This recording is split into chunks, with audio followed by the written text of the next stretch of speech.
all means something really big for me, so I'm really grateful to have you all here. Thank you guys for your patience today. So first of all, NKWO is back with us. You guys have had an introduction from her. She's got a fashion label based in Nigeria and is at the forefront of sustainable fashion movement in Africa. She'll talk a bit more about the use of traditional crafts and design and using traditional techniques. And then we've got a very old friend of mine. This one's a big one for me because as well as interning for Sarah at Conscious Earthway a long time ago, also interned back in the day for this gentleman, WALE ADEYEMI, at the end, the B and the E at the end of his name. He is fashion royalty and he's mentoring fashion royalty, music royalty, I like to say. So I'm really excited to have him here.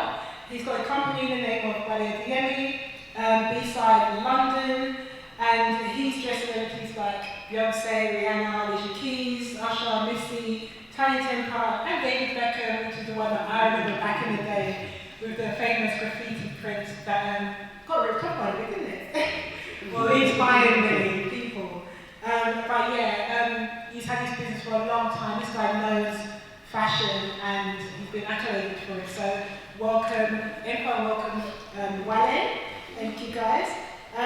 Also we have on the next one is a wonderful girl all the way from the Netherlands. Her name is CARMEN. I'll probably say your surname wrong, forgive me girl.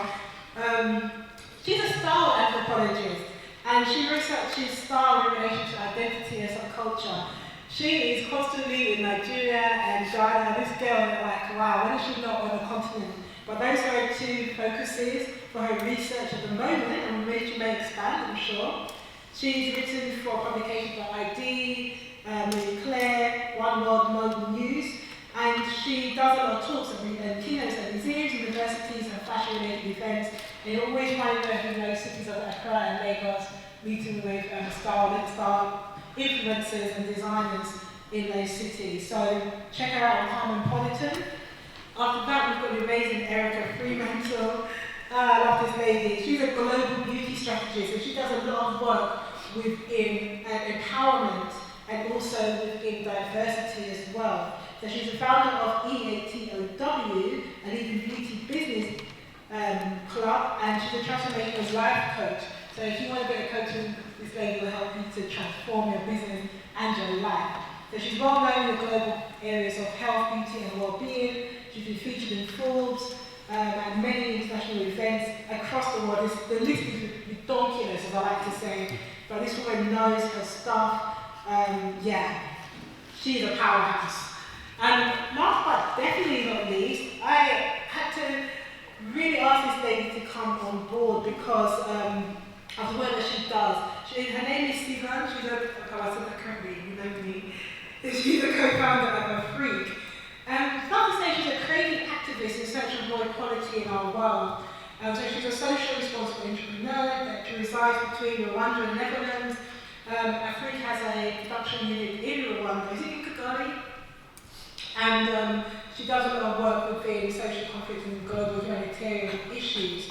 So AFRIEK is a fashion business. It's got a social mission, and to not only treat the workers in the supply chain with fairness and dignity, but to raise awareness among the customers and equal collaboration.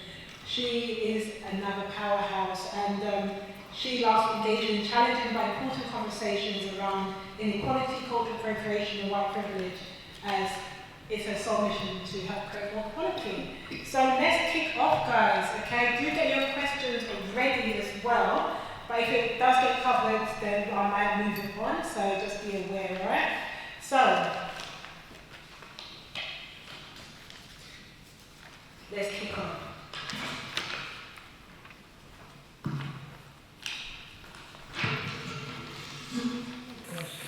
Alright, so let's start with this one, guys, because let's just get right in there. Cultural appropriation. Everyone has different definitions of it. But one thing that really raised the topic was, I recall when Stella McCartney launched a collection, and it was actually used with Velisco wax print, and she brought it to the catwalk shows. And all hell broke loose on the African fashion internet, as I like to say. And people were saying she shouldn't have done it, or they didn't like the designs, or why the price is so expensive, the designs weren't great. But it raised up issues of why is she doing that. When she does that, then African fashion is a good thing. When somebody of colour does it, it's not a great thing. So, and I'll just put that out there. If anybody would like to be the first to jump in on this discussion, anybody who would want to kick off on their thoughts, why you think this was such a major problem for her to do this. You see how tricky this is? You see how tricky this is? Okay, let's start with SIVAN. Because social inequality. Do you remember the catwalk collection of Stella McCartney's? You saw that. I mean, you've worked with Relisco product yourself as well, and you're a white European, but you're Israeli background. Is that correct? Why is this such a problem? What kind of things have you heard or received working as you do in Rwanda, specifically within the African fashion arena? Ooh. A lot. I've heard a lot of things, and I think there's so much to say about this in so many different levels. What I realized, being white, being Dutch, being Israeli, working with African prints and working in Africa, in Rwanda, there's just a lot that I didn't realize when I started. And even though, my mission to start was a good one, I wanted to change perspectives of people that in Europe of what they have, how they see Africa, how they see Rwanda. Still, there was a lot of things that I didn't know, and so I think one of the biggest problems is with a Stella McCartney who does a show like that. There's so much ignorance actually, and I think that is based on the inequality that we have in our world. And I think every how did you call it, the African fashion internet? Oh, that's what I was calling it. I think every time that happens, there will be more awareness for everyone who's just ignorant about the subject. So the ignorance is more from those who are looking at the designer producing, or the ignorance from the designer, like Stella McCartney? Yeah, both. Okay. So the designer and all the white folks who have no idea why this is actually a problem. Okay. NKWO, would you like to jump in on your thoughts? Because you do tap in, I mean, you are a Nigerian, you're part of the so-called African Designer Collective, if you want to go at times or not. What have you been hearing or seeing, I mean, within the realm of what you're doing? Why do you think it's such a problem for, a European to be producing in Africa and selling African fashion? What have you seen or heard? Well, for me, I kind of don't see it as a problem. I think it's a problem when maybe somebody uses something from your culture, but doesn't acknowledge that that's where the inspiration came from.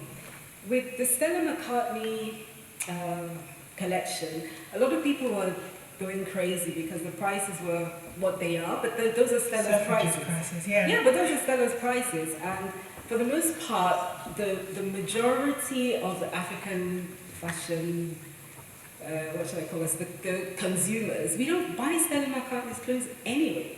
So, I mean, if she's selling her things for 1,700, I wasn't going to buy it. So why am I annoyed? We have African designers who sell things at affordable prices, so why don't we buy from them? So for me, sometimes when it just goes on and on, I feel that it's not so important. Instead of wasting a lot of time talking about how much her clothes cost, go and find African designers and support them. And that's my view of the whole thing. Okay. Yeah, absolutely. And then it all comes down to, like you were saying, in regards to giving props back. So basically saying where it originated from, the history of it. I mean, I know they try to do that with the Christian Dior collection of late as well. This summer, the cruise collection. Yes. They try to celebrate African textiles and techniques. and they still got a lot of rap for that as well. But Wale, as a designer who's been around 20 years or longer, and with your brand, you've seen where people have taken inspiration from what you've done and basically copied. Well, I've seen that. I don't know if you've seen it, but I've definitely seen that. So how did you manage this as a designer in regards to, okay, maybe it's not a so-called African ideal concept of what you were doing, but it was a concept that you created. You had it, intellectual property over because you initiated this and others just took advantage of this. How did you manage this as a designer, and did you find it offensive or just flattering? I think it's a case of both, really. I think with the print, I was obviously quite naive when I started what I was doing, and something became really popular at a very early stage. And I think the difficulty that I had was like trying to focus on the business and trying to sort of evolve the brand. And I think I focused too much on looking at what people were copying, because it was everywhere. Like it was in all the stores and stuff, and everyone would call and say, "Oh, they've copied your print." So I focused so much energy on trying to sort of chase after people who were copying it or try to sue them and stuff like that, and then I took my eye off the ball for the design side of it. But I think that when you're sort of new to the game, it's very personal to you, and it's a very emotional process that you go through. And I think I learned that kind of, you know, this is what happens with fashion. You know, this is what happens with business. You know, people are always going to copy what you do or do interpretations of it and stuff like that. And I think you just have to manage your energy, because I think if you focus so much on purely chasing after people that are copying your work, then you can't create new ideas. And to create new ideas, you need a clear headspace, all those type of things. So that's the one thing that I sort of learned from that whole process. Because with everything's going online right now, is it more that, like I was saying, it's something that we should just see as a flattering thing? Because we can't really, before shows were private, now it's open to everybody. They're just putting the shows out there so everyone can see. And with Africa being on, it literally is on trend. There's a website or a trend magazine, online trend magazine called WGSN, the World Global Style Network, I believe it is. And they have the 2020 trend that Africa is one of the trends. And this is one of the key websites that retailers look at when it comes to trend forecasting. So they've got Africa as a trend. So with that said, and Africa being a trend, do you think we're going to see more of this? More appropriation, more, if you want to call it appropriation, it is a trend. I think that Africans, you know, we have to appreciate what we have first before it gets appreciated by everyone else, because a lot of these things like Stella McCartney stories and stuff, we've all seen those fabrics in the market and we've seen our aunties wearing them and we're not even interested. But like as soon as, you know, someone like Stella McCartney with a high profile and they're going to put a high price tag to the garments, then everyone starts to say, oh no, they're copying. But those things are there for us to see every day. Yeah. You know, so I think that that's the most important thing, is before we sort of worry about what everyone else is doing, we have to support our own culture and we have to embrace our own culture. And I think once that happens, then it will sort of change the playing field and people respect, obviously, your art. And I think with people like Stella McCartney, I think it's important that they, which I don't know if she did or not, but, you know, yes, I think it's important that they sort of make references to where their resources came from. You know, because if she says, oh, well, you know, the collection is inspired by Africa, some people don't know about Africa, they don't know anything about the place. So I think that's in itself is an education which people need to understand. Absolutely. And with that education, it's about things being documented, about research being done. And I know, Carmen, with the work that you're doing, yes, you are a white European again, but with the work that you're doing, you have a love for, can I say the continent, not really just for Ghana and Nigeria, but with what you do, you document a lot about style, which is very much an expression of maybe your heritage culture or the things that you love, and we express it through our clothing, and how style has to do with identity. Can you share a bit about the work that you have done in Nigeria and Ghana pertaining to style and identity? I'm very much interested in style, even of us today, why we wear what we wear, what we spend our money on, because I think style says a lot about who you are and how you relate to the world and to one another. Yeah, I think it was mainly cliche story, white girl going to Accra, 2008, researching music, because there was like hip life, it was cool back then. And I came back met amazing creative people doing great stuff, and I got back hearing all the questions like, oh, was it safe? You know, all the cliche stories. I was like, this doesn't match with my reality, so let me use my whiteness, the access that I have, and bringing other stories about people that I see doing amazing things to the forefront. Have you found though, even within the style and identity, when it comes to Africans on the ground in those countries that you've been to particularly, more of a celebration of heritage, the style is coming through and the desire to wear more traditional or to mixed looks together? Is that something always loose, or are you finding more an interest in the Americas and what is seen as popular fashion? I think it's a mix of both. It depends on where you are. But I think, yeah, it's you see, I'm very interested as well, like the access. We order online, we walk into Oxford Street, into any shop. We have a Nike catering to our desires here, but if you're in a context like Accra and Lagos, like where do you get your stuff from? So the whole array of where you can choose from is different, and the supply is different. So I think besides what you want to wear, maybe you want to wear that Louis Vuitton bag if you have the means to buy it, but you can't maybe not get it in your context. So how do you pick and choose from what's around you? And then, yes, there's a cultural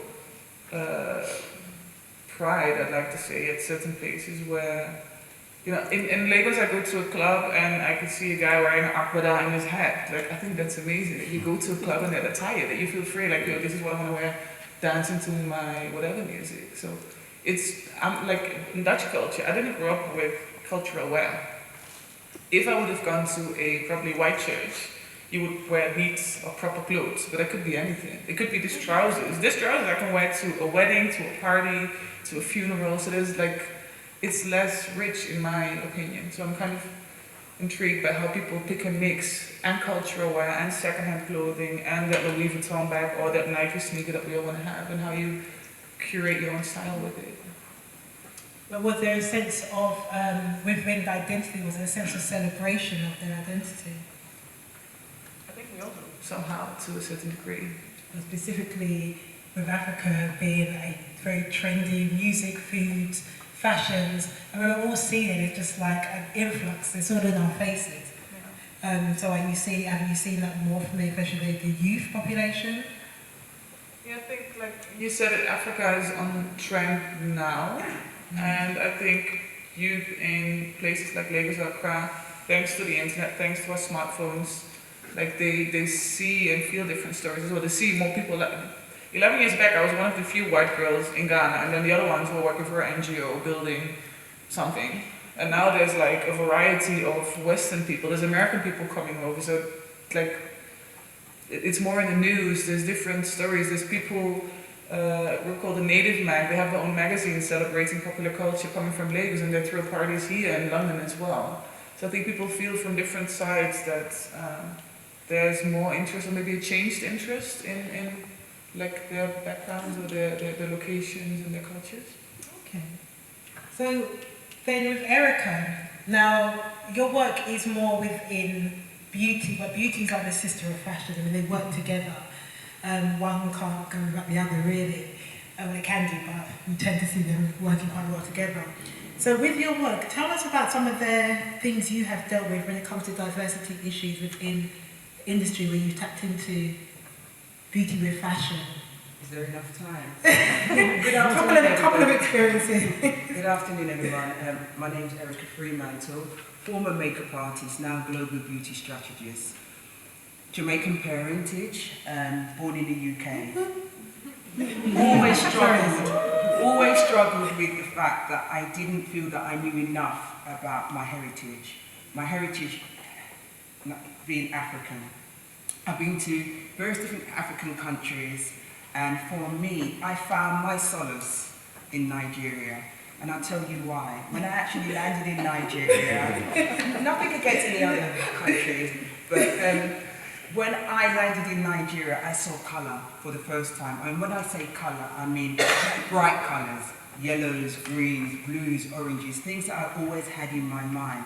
So as I said, I was a former makeup artist. I started 35 years ago as a makeup artist.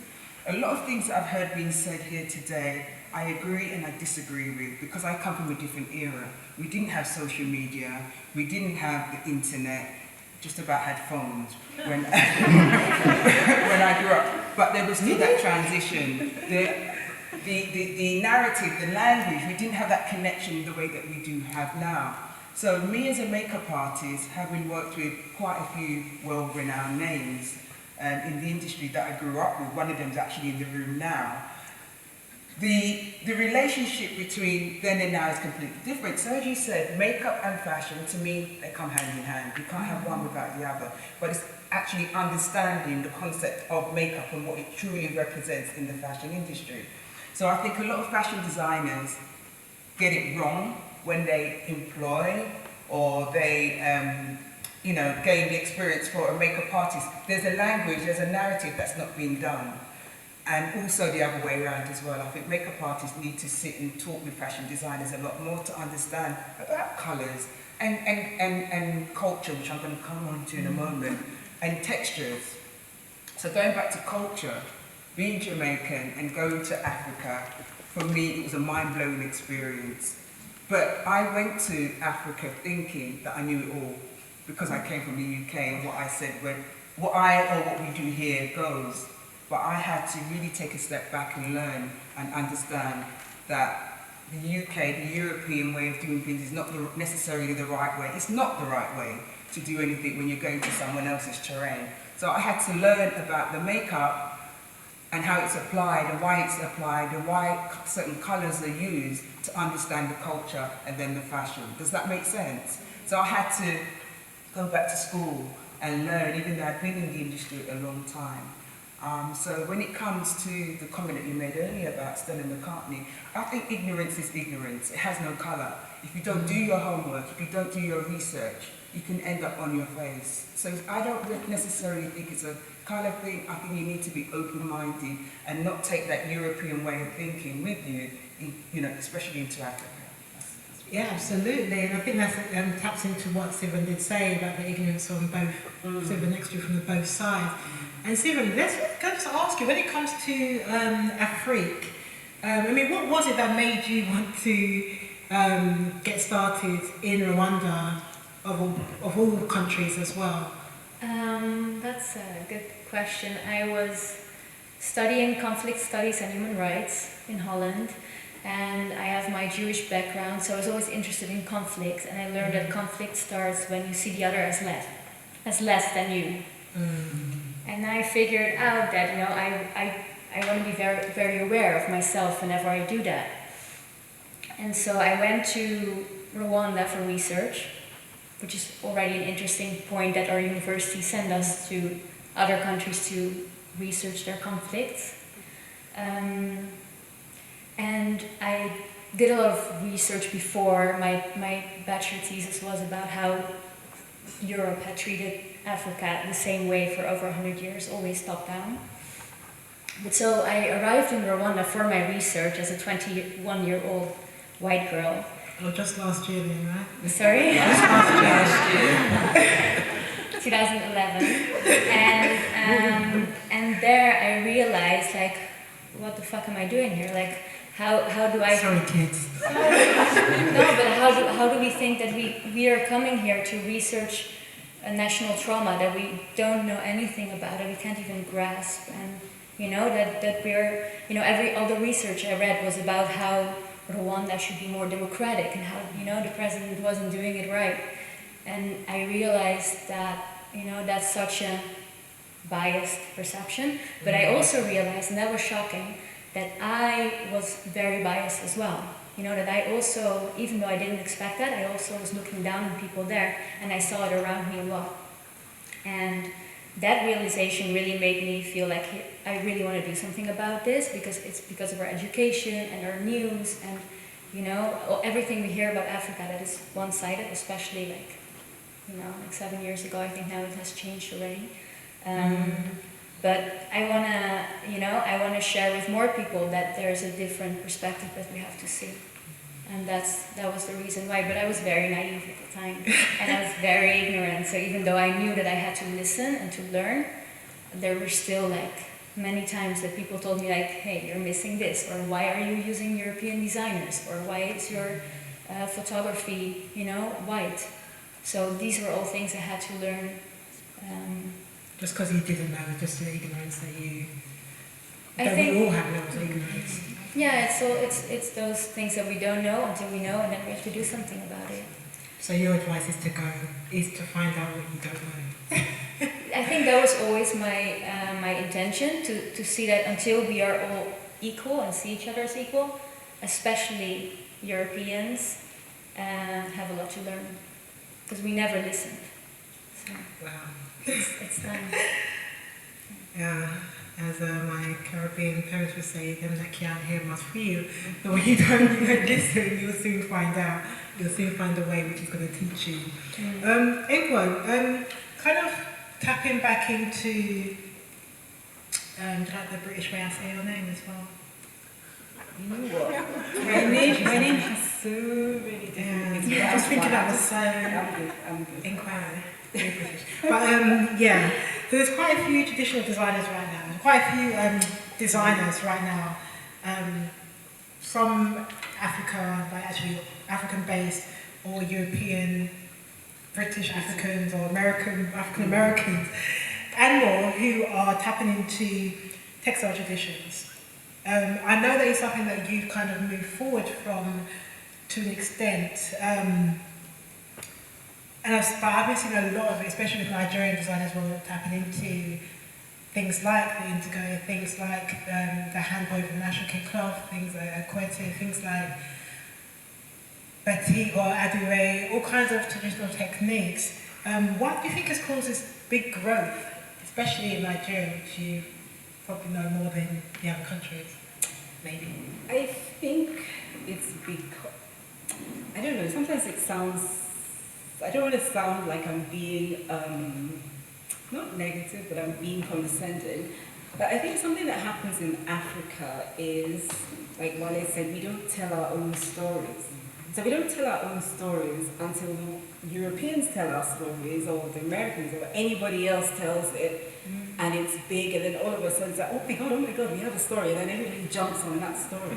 So I think Designers doing it for the last 10 years. No, I'm not saying, yeah, but not that many. And the ones who have been doing it forever have always complained that they used to, in my own country, I was like second class citizen, because I was all about traditional and African and all of that stuff, whereas most of the other designers were doing Western things. And then it's changed, it's all about Africa now. So Africans also have to be about Africa, and I think that's why it's growing. And then people find that the more they sort of dabble into it, the more interesting, it's colorful, there's so many stories around it, and so it just starts to propagate. So I think that's why. No, it's very, very interesting. It does tap into what Wale was saying. I'd like to ask you, Wale, were you, sorry I didn't do this part of the research, I know I've known you for a long time, were you born in the UK? Yes. Okay, and Nigerian heritage. So you say you're a British designer, and would you feel that because you've got an African heritage, that you should be doing African fashion or be seen as an African designer? Well, I mean, Because then we've got someone who's European who's doing so-called African fashion, and then you've got a British guy who's doing just more Nigerian heritage, but doing just European streetwear style. interesting question. Have you been challenged with this? I think I've been challenged many times, and I think first and foremost, I'm African. I was born African. I was born here, but my parents are African. But that doesn't mean I've just designed clothes for African people. So, but obviously throughout my work, you're going to see inspiration of Africa, because that's what I've known and stuff like that. But you'll see also other things that I'm inspired by.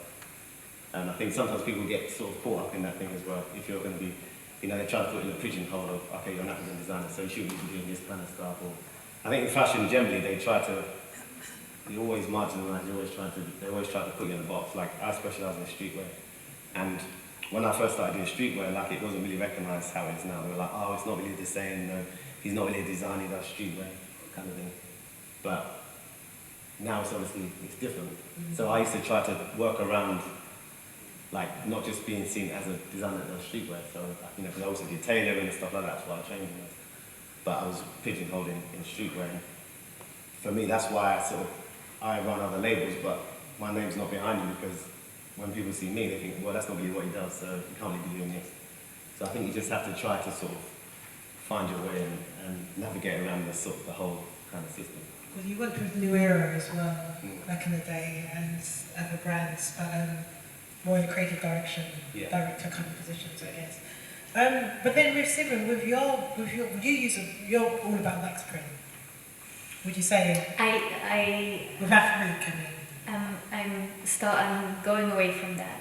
She's going away, but Yeah, it's been known. Those who think of AFRIEK think of the Dutch brand, which is using wax print. You do a lot of suits, you do some quite cool pieces actually. Are most of your customers, are they Europeans or Africans, or a mix? And was there any intention? It was just. I think most are white Europeans. Yeah, and then there's also a big group that is mixed. Like we just opened a store in Rwanda. Yeah. Because of the challenges we had in Europe. I don't know if you want me to talk about you it, can but share whatever you can share. yeah, no, sure. So we were sued by Flisco for the using of prints that we bought locally on the market in Rwanda and Uganda, because many of those are copies made in China. So I'm not going to use those anymore, but we're still, so for the time being, because I wanted to continue working with my team in Rwanda, we opened a shop there. But you'll see, it's very, like, local Rwandans will not buy it because they can easily find their own tailor and find their own fabrics, and our prices are too high for the business model that we have. So we're not selling so much to the local market. There will be like people coming from the States that are Rwandans but live in the States who will buy our stuff, because it's a combination of the Western design and the... Okay, that's very interesting. So with that said, before I open up for Q&A, guys, do use the hashtag Fashion Africa Conference or FAConf19, you can see on the screens, and do tweet away and share and everything, okay? So with that said, I'll just put this out to you guys, when it comes to fashion and style, in relation to African fashion, what do you see as the future? Where is it going? Where is it directing to? Where is it leading? I'll just let you go one by one from NKWO, and one that you jump right in there. Where do you see the future of it? I think, I don't know, for me it's a little bit difficult to answer that question, because I mean, what is African fashion? Is it because I'm an African, or because I'm using wax print? Or so the future of it is that African designers will tell their stories, whether they tell it through ashoke or African print or denim or whatever it is, you know what I mean? But it's what Africa means to you, and that's how you will tell your story through your clothes, and I think that's the future. That's storytelling. Yeah. Oh, no, that's the future. That's the way the African fashion is. Using storytelling, yes. Yeah, just sharing the story. Yeah, whatever you feel, how you know, the fact that you're an African designer, it's African fashion, I guess. And so you tell it how you see it and how you feel it.